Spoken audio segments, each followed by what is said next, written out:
بھی تو زور سے چلانے کی کوشش سے میرے کانوں میں سائیں سائیں اس قدر ہونے لگی تھی کہ کچھ سن لینا مشکل تھا۔ کیا بہت دیر ہو گئی تھی؟ کیا اب بھی کوئی آنے والا نہیں ہے؟ ابھی ابھی میں نے شیر کی دہاڑ سنی تھی۔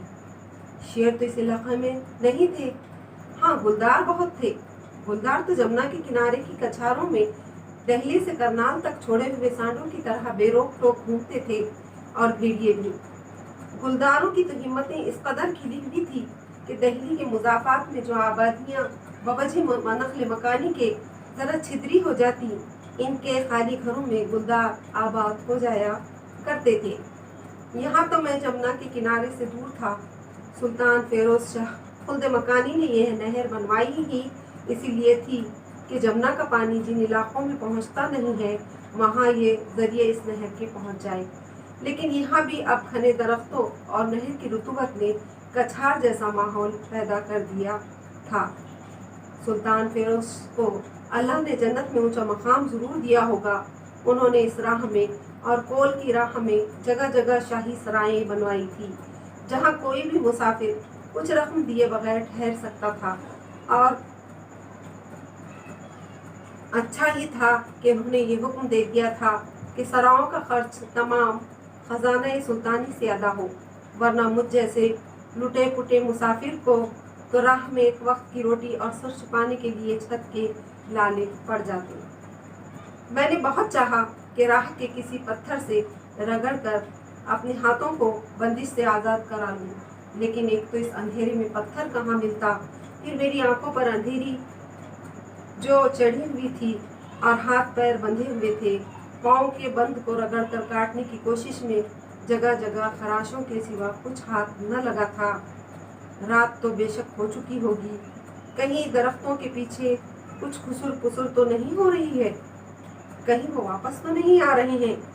کیا یہ آواز کیسی ہے؟ میں نے بہت غور سے سننا چاہا، لیکن کانوں میں سائیں سائیں اب بھی ہو رہی تھی۔ ہاں، یہ کچھ نئی سی آواز تھی، ٹھہر ٹھہر کر آ رہی تھی۔ کہیں کسی مندر میں گھنٹ ناقوس تو نہیں بج رہا؟ نہیں، یہ تو گہری اور دور تک پھیلنے والی آواز تھی۔ ٹن ٹن ٹن، ذرا رک رک کر کوئی فیل نشین ادھر آ رہا تھا۔ میرا دل بلیوں اچھلنے لگا، شاید میری جان بچ ہی جائے گی۔ ہاتھی کی گھنٹیوں کی آواز نزدیک آئی، آہستہ ہوئی، ٹھہر گئی۔ معتبر سنگھ، ذرا دیکھنا، یہ راہ میں کیا پڑا ہوا ہے؟ مضبوط ٹھہری ہوئی آواز، لیکن کسی فوجی عہدے دار یا شاہی اہلکار کی نہیں، بلکہ کسی ایسے شخص کی تھی جو عیش و عشرت میں پلا بڑا رئیس زادہ ہو۔ نہیں، ابھی اترو نہیں، پاس سے دیکھو۔ میں نے ہاتھ پاؤں ہلانے کی صحیح اور تیز کر دی کہ محاوت سمجھ لے کہ میں زندہ ہوں۔ عالی جا، لگتا ہے ڈاکوؤں نے کسی شخص کو گھائل کر کے ڈال دیا ہے۔ نہایت مؤدب آواز آئی، نیچے اترو، اس غریب کی کیفیت دریافت کرو۔ اچھا یوں کرو، ہاتھی کو ذرا اور آگے لے جا کر کہہ کے سونڈ سے اس آدمی کو اٹھا کر اوپر میرے پاس لے آئے۔ چلو شاباش۔ معتبر سنگھ نے ہاتھی کو کچھ آگے بڑھایا، لیکن کتنا اس کا مجھے اندازہ نہ ہو سکا۔ معتبر سنگھ نے ہاتھی سے سرگوشی میں کچھ کہا اور کئی بار کہا، پھر مجھے لگا کہ کوئی بہت ہی طاقتور اور کئی گز لمبا موٹا اجگر مجھے باہم میں لپیٹ کر دلوں میں اپنے اٹھائے لیے جا رہا ہے۔ میں نے سہم کر خود کو چھوٹا کرنے کی کوشش کی، لیکن کہاں میں اور کہاں وہ زبردست بادلوں جیسا زور۔ آن کی آن میں ہاتھی نے مجھے رئیس کے عہدے کے آگے محاوت اور مالک کے بیچ کی جگہ میں دھانس دیا۔ بلا سے جگہ تنگ تھی، لیکن اب میں ضیق جاں سے تو بچ نکلا تھا۔ معتبر سنگھ نے یا شاید مالک نے بھی اس کا ہاتھ بٹایا، مجھے بآسانی اس عفونت سے بھرے اور شاید تیل اور تھوک سے بھی چکنے ہوئے میرے حلق میں ٹھسے ہوئے کپڑے اور آنکھ کی پٹی سے آزاد کر لیا گیا۔ تاہم مجھے اپنی آواز دوبارہ حاصل کرنے میں کچھ وقت لگا۔ تھوک کو بمشکل گھونٹتے ہوئے میں نے فیل نشین کے سوال کے جواب میں مختصر لفظوں میں اپنی بپتا کہہ سنائی۔ تو سپاہی جی، تم دوہرے خوش نصیب تھے، ان لوگوں نے تمہیں زندہ چھوڑ دیا اور پھر ہم ادھر آ نکلے۔ بندے کا بال بال آپ کے احسان سے گندا رہے گا۔ میں تو سمجھا تھا کہ شیر، بھیڑیا کوئی نہ کوئی مجھے کھا ہی لے گا۔ خیر رسیدہ بود بلائے، ہوا سو ہوا۔ میں بہادر گڑھ جا رہا ہوں، وہاں تک بآسانی تمہیں پہنچا دوں گا، آگے جو تمہاری جی چاہے۔ یہاں یہ اقتباس ختم ہوا۔ آئیے ہم اس کے الفاظ معنی دیکھتے ہیں۔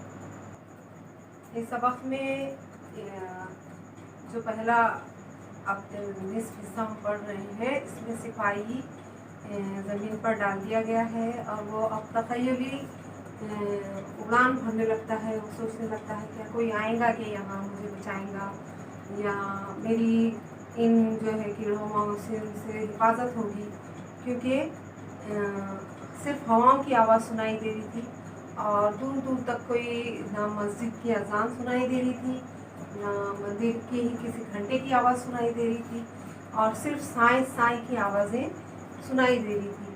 سپاہی خیالوں میں گم تھا کہ کیا ہوگا میرے ساتھ، یعنی مجھے اور پھر سے کوئی بٹ مار جو ہے مجھ پر حملہ نہ کر دے یا مجھے جان سے ہی نہ مار دے۔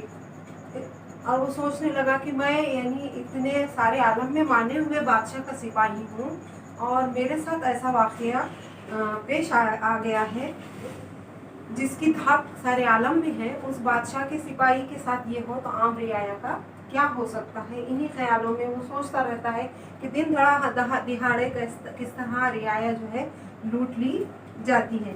انہی خدشات میں وہ ڈوبا ہوا پڑا رہتا ہے کہ کس طرح سے جو ہے میرا ہوگا۔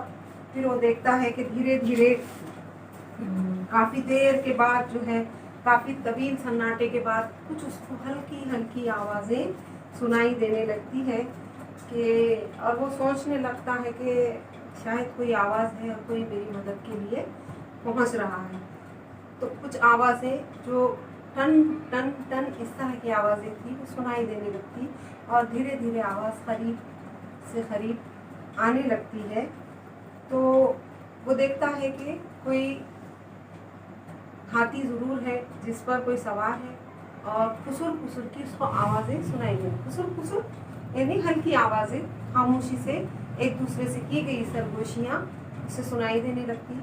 جب وہ قریب آنے لگتے ہیں تو وہ آواز سن کر جو ہے کہتے ہیں کہ دیکھو کوئی ہے کیا۔ پیل بان سے کہتے ہیں کہ دیکھو کوئی ہے کیا۔ پیل بان یعنی ہاتھی، پیل یعنی ہاتھی اور بان یعنی ہاتھی کو جو ہے اپنے کنٹرول میں رکھنے والا یا ہاتھی کو چلانے والا۔ مہاوت بھی کہتے ہیں اسے اردو میں۔ تو مہاوت ذرا دیکھو تو کون ہے۔ مہاوت کا نام معتبر سنگھ ہے۔ معتبر سنگھ جو ہے دیکھنے کی کوشش کرتے ہیں تو کہتے ہیں کہ ذرا اور قریب لے کر ہاتھی کو دیکھو، کوئی زمین پر پڑا ہوا ہے۔ مہاوت قریب جانے کی کوشش کرتے ہیں تو وہ جو ہے یہ بھی اپنے ہاتھ پیر ہلانے لگتے ہیں تاکہ سامنے والوں کو یہ پتہ چل جائے کہ میں ابھی زندہ ہوں۔ اس طرح مہاوت جو ہے ہاتھی کو کے ذریعے وہ کہتے ہیں کہ ہاتھی کے ذریعے انہیں اوپر لو، ہاتھی کی سونڈ سے ان کو اوپر جو مہاوت ہے لیتا ہے۔ تو یہ ایسا کیونکہ ان کی آنکھوں پر پٹی بندھی ہوئی ہے، ان کو ایسے بھی سنائی نہیں دے رہا اور چیخنے کی وجہ سے ان کے کانوں میں بھی ایسی آوازیں جو ہے گونج رہی ہے، تو ان کو لگتا ہے کہ جیسے کوئی بڑے اژدہے نے ان کو اپنی دبوچ لیا ہے۔ ان کی سانسیں رکنے لگتی ہے، اپنے آپ کو سمٹانے کی کوشش کرتے ہیں لیکن ان کا یہ بچ نہیں پاتے اور اچانک سے یہ کیا ہوتا ہے کہ ہاتھی کی پیٹھ پر ان کو ہاتھی اپنی سونڈ کے ذریعے بٹھا لیتا ہے۔ اور جب یہ سونڈ پر بیٹھ جاتے ہیں تو ان کو فیل ہوتا ہے، یہ محسوس ہوتا ہے کہ کوئی ہے جو انہیں بچانے کی کوشش کر رہا ہے۔ ان کے ہاتھ کھولے جاتے ہیں، ان کو جو ہے آزاد کیا جاتا ہے پٹیوں سے، ان کی آنکھوں کی پٹی کھولی جاتی ہے اور منہ سے کپڑا نکالا جاتا ہے۔ لیکن کتنی دیر تک یہ اپنے حواس پر قابو نہیں پا سکتے ہیں اور بات چیت کرتے تھوڑی دیر بات نہیں کرتے ہیں، لیکن تھوڑی دیر کے بعد وہ مختصر میں اپنا قصہ بیان کرتے ہیں کہ ان کے ساتھ کون سا واقعہ پیش آیا۔ اس واقعے کو سن کر جو ہے جو رئیس زادہ ہے، یعنی جو ہاتھی پہ بیٹھے ہوئے ہیں، وہ معمولی شخصیت نہیں ہے بلکہ وہ ایک رئیس زادہ ہے۔ اس سبق میں انہوں نے نام نہیں دیا ہے ان کا، لیکن ناول میں ان کا نام ہے سامی رگھو راج بہادر سنگھ، ناول میں ان کا نام دیا گیا ہے۔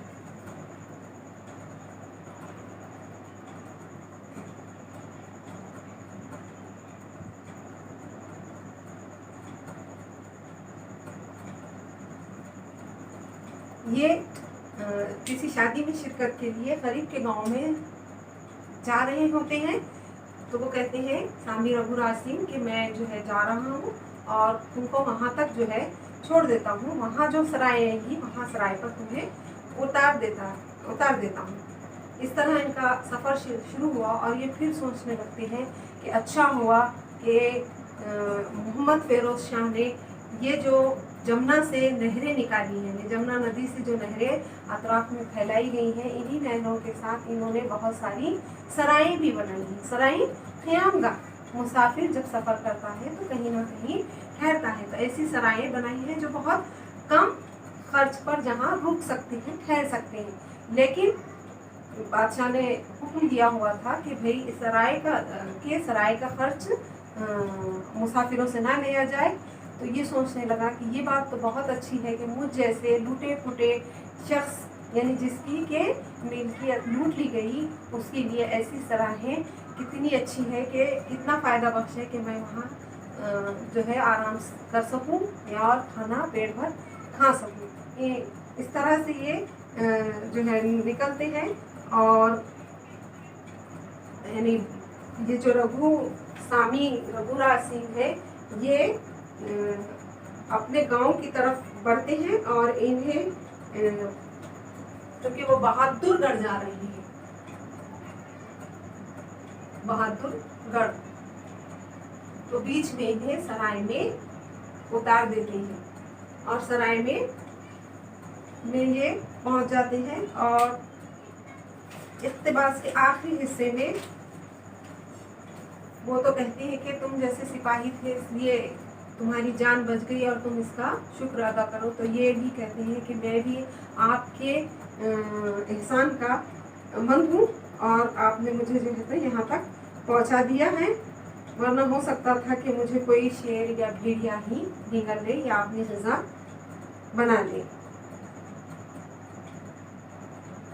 اور اس طرح سے وہ اپنے سرائے تک پہنچ جاتا ہے۔ یہاں تک ہم نے دیکھے ہیں۔ اس سبق میں کثرت سے محاورے استعمال ہوئے ہیں، تو ان محاوروں کی سب سے پہلے تو ہمیں الفاظ کے معنی دیکھ لینا ہے۔ جیسے لفظ ہے تف، کہتے ہیں نا کہ تف ہے ایسی زندگی پہ کہ سپاہی ہوتے ہوئے بھی، سپاہیانہ زندگی ہوتے ہوئے بھی میرے ساتھ ایسا واقعہ پیش آیا، تو تف یعنی لعنت، اپنے آپ پر وہ لعنت ملامت کرتا ہے۔ ذرق جان یعنی سخت پریشان ہونا یا کسی پریشانی میں مبتلا ہو جانا۔ شیر کی دہاڑ، شیر کی آواز۔ خسر یعنی سرگوشی کرنا، سرگوشی کرنا آہستہ آہستہ باتیں کرنا یا کان میں باتیں کرنا، ایسی باتیں جو بہت تیز آواز میں نہ کی جائے۔ سائیں، ہوا چلنے سے جو آوازیں آتی ہیں، عموماً پتوں کے کھڑکھڑانے سے جو آواز آتی ہیں اس سے سائیں آوازیں نکلتی ہیں۔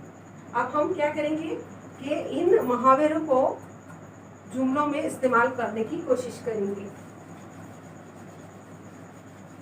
جیسے محاورہ ہے تف، آپ اپنی کاپیوں میں یہ محاورے کو بنا سکتے ہیں، تو بتائیے کہ تف کو آپ کس طرح استعمال کریں گے۔ چلیے ایک جملہ میں بناتی ہوں، آپ الگ الگ جملے بنائیے۔ تف ہے ایسی سپاہیانہ زندگی پر،